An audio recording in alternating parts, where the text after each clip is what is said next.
Due to a lack of inventory, it may take you longer to find the right home for you, but your efforts will likely be rewarded. Recently, the number of new construction homes were not keeping up with increasing demand, especially from those under 35 years old. The pandemic has made the shortage of housing even tighter. The housing market is hot and forecasted to show strong gains into the future. The local market in Hillsborough County is anticipating appreciation of 3.9% over the next 12 months and 20.9% over the next 5 years.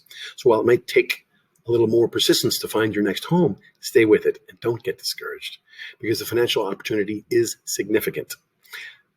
Many sellers won't let you into their home without a pre-approval letter. So contact me to have that in hand to increase your chances of reaching the home of your dreams.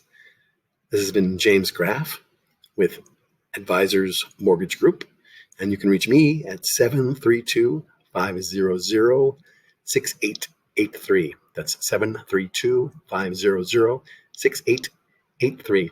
Or we'll try to make your payments as small as a P with an A. Picture the P under 500 mattresses with a gigantic trumpet mute on top, M-U-T-E, as in mute the audio to this video if what I'm saying to you isn't worth your while. What you should be doing really is muting all the other incoming sound right now or in the incoming media, trying to dissuade you from investing successfully and increasing your net worth and creating wealth for yourself using their investment vehicle, real estate. With that, I have to truly thank you for your time listening to me and hope that you have an absolutely fantastic day. There's the alarm. I better get going. Hope to see you soon.